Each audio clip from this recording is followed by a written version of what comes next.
एक बार फिर से आप सभी को स्वागत करते हैं आपके अपने YouTube channel Tezpur math classes में। और मेरे प्यारे भाई, हम लोगों ने मेंसुरेशन 2D 50 तक कर चुके हैं।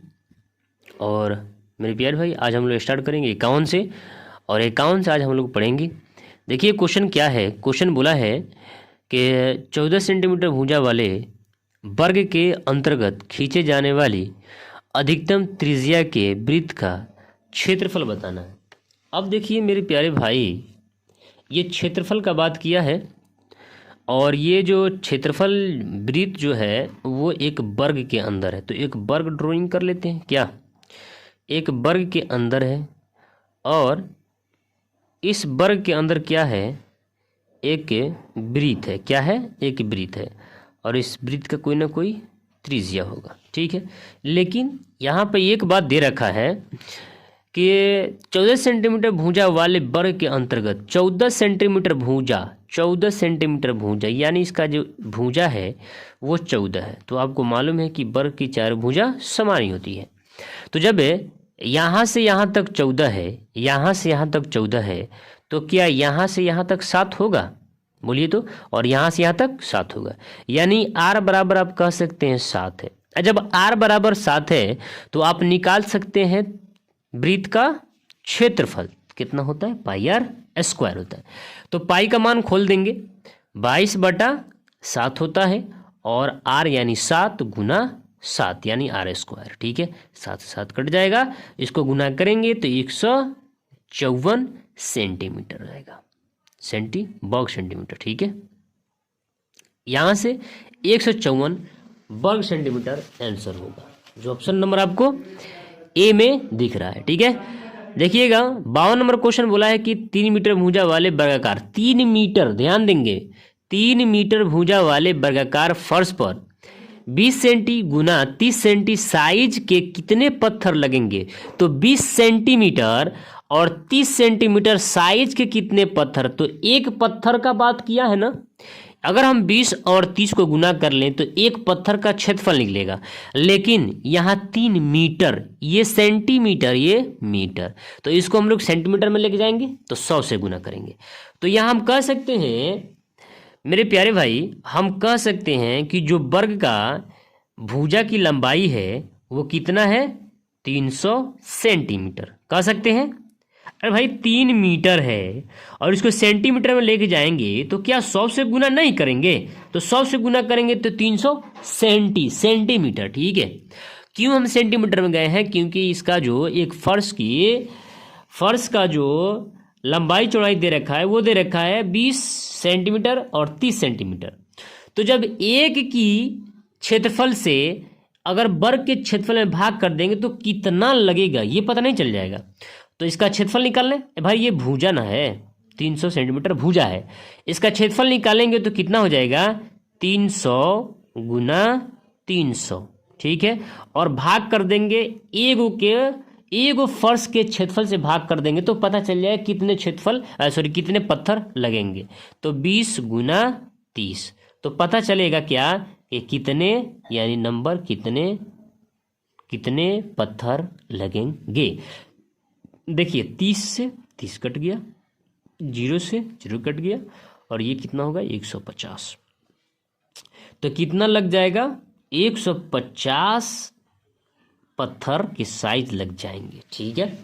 ये पत्थर की साइज है ना, तो इतना 150 पत्थर लग जाएंगे, जो नंबर ऑफ 150। अब देखिए क्वेश्चन एक और है 53 नंबर। एक वर्ग तथा एक आयत के क्षेत्रफल बराबर है। एक वर्ग तथा एक आयत के क्षेत्रफल, ध्यान देंगे, क्षेत्रफल आयत है, वर्ग है, क्षेत्रफल समान है। यदि आयत की लंबाई वर्ग की प्रत्येक भुजा से 5 सेंटीमीटर अधिक हो तथा आयत की चौड़ाई वर्ग की प्रत्येक भुजा से 3 सेंटीमीटर कम हो तो आयत की परिमिति बताना है। मेरे प्यारे भाई, मेरे प्यारे दोस्त, कुल मिलाकर आपको क्या बताना है, आपको बताना है, यहाँ ध्यान देंगे, थोड़ी सी इस क्वेश्चन को इधर साइड कर देते हैं, क्या इधर साइड कर देते हैं, लीजिए साइड हो गया। देखिए एक वर्ग जो है, एक वर्ग है और एक आयत है, तो यहाँ पे आयत बना लेते हैं और यहाँ पर एक वर्ग बना लेते हैं। तो वर्ग की प्रत्येक भुजा है ना, और प्रत्येक भुजा से चौड़ाई कितना है, आयत की लंबाई प्रत्येक भुजा से 5 सेंटीमीटर अधिक है लंबाई, तो हम मान लेते हैं x होगा प्लस 5 और इसमें -3 यानी x-3 इस भुजा को हमने x माना। वर्ग की भुजा x है, ठीक है, और आयत की चौड़ाई 3 सेंटीमीटर कम है वर्ग के भुजा से, और आयत की लंबाई वर्ग के भुजा से 5 सेंटीमीटर अधिक है। अब आगे देखिए, तथा आयत की चौड़ाई वर्ग के प्रत्येक भुजा से 3 सेंटीमीटर कम है। तो आयत का क्या बताना है, परिमिति, यानी 2 × L + B बताना है। तो सबसे पहले L और B निकालेंगे। देखिए L और B निकालेंगे मेरे प्यारे भाई, इधर ध्यान देंगे। L और B निकालेंगे तो क्या करेंगे, इसका क्षेत्रफल और इसका क्षेत्रफल बराबर कर देंगे, एकर क्षेत्रफल। भाई बराबर बोला है ना क्वेश्चन में, तो बोलेंगे x + 5 का और यहाँ पर x-3 का गुना होगा, और ये x² है भाई, ये भी क्षेत्रफल है, ये भी क्षेत्रफल है, ये लंबाई है और गुना ये चौड़ाई है, ठीक है।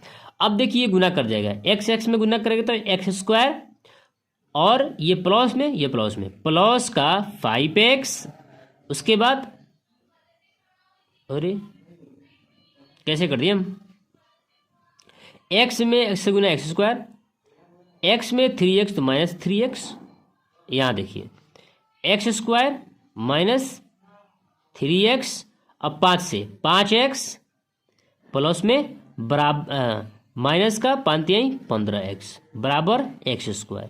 अब x² इधर है बराबर का और इधर है तो कट जाएगा, ठीक है, और ये देखिए घट जाएगा, ये हो जाएगा 2x बराबर, ये माइनस में उधर जाएगा तो प्लस में 15, यानी x बराबर कितना, 7.5। अब यहाँ से x का मान 7.5 निकल गया, x का मान 7.5 निकल गया, तो 7 जोड़ लेंगे तो 7 × 5 = 12 यानी 12.5। ये क्या है, लंबाई है, और चौड़ाई निकालेंगे तो 3 घट जाएंगे, है ना, 3 घट जाएंगे, 3 घट जाइए तो 4.5, ठीक है। अब हमको निकालना है ये वाला बात, तो ये वाला बात निकालेंगे, निकालें। देखिए 2 × 12 12.5 प्लस 4.5, हमको ऐड इसको करेंगे तो कितना होगा, 17 × 2 यानी 34। 34 क्या है, सेंटीमीटर में आएगा, ठीक है। जो ऑप्शन नंबर आपको 53 का देखिए डी ने वाला ऑप्शन मैच किया, ठीक है। आगे देखेंगे, एक और क्वेश्चन आपके स्क्रीन पर है, 1 बाय 1 सारे क्वेश्चन को हम लोग करेंगे। देखिए क्वेश्चन का है मेरे प्यारे भाई, एक वृत्त की त्रिज्या 3 गुनी करने से उसकी परिधि कितनी, उसकी परिधि अपनी पूर्व परिधि से कितनी गुना होगी। तो भाई अगर हम त्रिज्या की मान लेते हैं कि अगर एक त्रिभुज है, सॉरी एक वृत्त है और एक यहाँ पे यही वृत्त है, इसका त्रिज्या कुछ होगा, इसका त्रिज्या भी कुछ होगा, ठीक है, हमने दिखा दिया r। तो जब इस त्रिज्या को हम 1 बढ़ाएंगे तो ये भी बढ़ेगा, जब 1 बढ़ाएंगे तो ये परिधि भी बढ़ेगा ना। तो उसी प्रकार से बोला है एक वृत्त की त्रिज्या 3 गुनी करने से उसकी परिधि कितनी गुनी, 3 ही गुनी होगी यार, यानी 2πr है, और यहाँ पर भी 2π3r है। तो भाई अगर अनुपात में बैठाए तो ये कटेगा ना, तो यानी 1 कितना आएगा, 3 आएगा, यानी 3 गुना ही होगा, ठीक है। सॉरी आपको दिखाई दिया, नहीं दिया, देखिए 2πr और 2πr, तो यहाँ से परिधि 2πr कट गया, 3 बच गया, यानी 1:3 यानी 3 गुना ही होगा कुल मिला करके। अब देखिए 55 नंबर क्वेश्चन बोला है, देखेंगे 55 नंबर क्वेश्चन क्या कहा है, यदि किसी वृत्त की त्रिज्या में 50% वृद्धि कर दी जाए तो इसके क्षेत्रफल में कितनी वृद्धि होगी। तो a + b ± a × b/100 पर बनाइए, क्वेश्चन बन जाएगा। यानी एक बार वृद्धि की बात है, दोनों बार भी वृद्धि की बात है, प्लस 50 × 50/100 कर देंगे, 00 से 00, 50 50 100 होता है और 5 × 5 = 25 होता है, कुल मिलाकर 125, ठीक है, परसेंट की वृद्धि। आया बात समझ में, आया ना क्वेश्चन समझ में आ गया। आशा करते हैं कि आज की वीडियो आपको हेल्पफुल लगा होगा और बहुत ही आपको पसंद आया होगा। मिलते हैं फिर कल अगले वीडियो में, जब तक के लिए जय हिंद।